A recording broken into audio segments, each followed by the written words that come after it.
Newsroom. I'm Duane Gang, and I'm here with our religion writer to talk about a new book that's out about the life and times of Jesus. It's kind of a controversial book, in part because it's written by a controversial author. This is Reza Aslan. He's an Iranian American, became a Christian, and now is a Muslim, and he's now writing this book. It's titled Zealot, The Life and Times of Jesus of Nazareth. Bob, tell us a little bit about, first let's start with who the author is. Why has he been out there in the news? Why is he controversial? I mean, that's probably going to help him sell some books, but who is he? It is helping him sell a lot of books. So Reza Aslan was a son of Iranian immigrants, came to the States when he was very young. When he was a teenager, it was 1980s, not a great time to be an Iranian American. Joined this evangelical youth group, had this very, from all I can tell, is a sincere experience of becoming a Christian. Then in college, dropped out of the faith when he started studying academically, the life of Jesus academically. So he's got a PhD in sociology of religion and wrote this book. It's really about Jesus before the resurrection. So it's like, who's the real person Jesus? It's really a quest for the historical Jesus book, kind of the sociology, the politics. He really paints Jesus as a zealot, somebody who wanted to overthrow the Romans, more of a political figure than a religious figure. So why is it? What's been the early reaction to this book? Is there some people saying, okay, he's just not qualified to write this book, or it's in some way going to be a slight or an attack on Christ? So what is?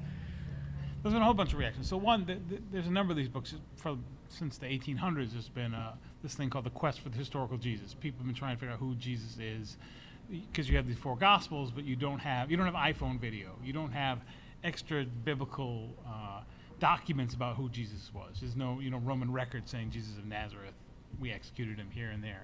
So the people have all been trying to reinvent Jesus, and so some of this criticism is this: well, this is another person just trying to reinvent Jesus of their own, kind of their own version of Jesus. His background as Muslim, though, has become controversial. He was on Fox News. The host, I think, in trying to engage him in that question, asked, well, kind of an awkward question: you're a Muslim, why do you care about Jesus? That became contentious, and that video has been viewed about 4 million times. Really propelled the book. The book had been selling pretty well, but now it's going to be on the New York Times bestseller list. It was #1 on Amazon, and it's become kind of a web sensation. The actual content of the book, are there going to be some of the things that he writes there that are going to be controversial for Christians, or difficult maybe for Christians to read? What's your early take? Well, the early take, I read the book. Some of it is really kind of really well done, which you'd learn in a New Testament course about the sociology, about who the Zealots were, that Jesus was really a peasant kind of figure, that there was a lot of turmoil in the area, and that there were a lot of people who wanted to overthrow the Romans. There were a lot of people like Jesus going around speaking and trying to change the society. What people find difficult is he'll say, well, the Bible is not reliable. So the Gospels were written after Jesus' death. And so it depends on when you date them, and sometimes they're dated after the fall of the Temple of Rome. So there's some people say, look, 70 AD, right. So he would say, well, they're written after the fall of Rome, when the Christians were really trying to reinvent Jesus as somebody, a universal religious teacher that the Romans would like, and distance themselves from their Jewish background. So that'll be hard. And then at some points he says things like Jesus was illiterate, or the Bible's not reliable, and those things there's a lot of scholarly debate about those things. Now you interviewed him, correct? Yeah. Yeah. So how is he? Do you get the sense?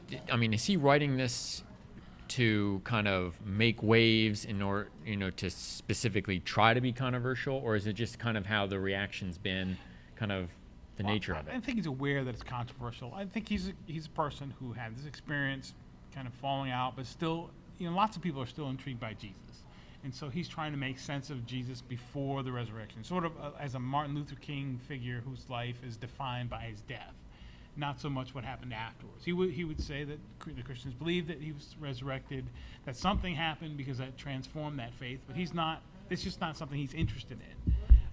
He's also doing kind of like a Malcolm Gladwell, who's a popularizer. He's taking scholarship and making it accessible to a lot of people. So I think he's sincere in that. I think he's probably aware that the book's going to be controversial. These books they don't always do well, but often do well because they're controversial.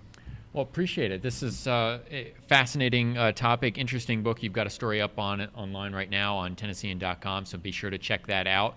And of course, we'll have to see how the book sells and see if it makes that New York Times bestseller list, which probably will It's supposed this to be coming number 4 Sunday. this weekend. So check out Bob's story on Tennessean.com. Thanks for watching.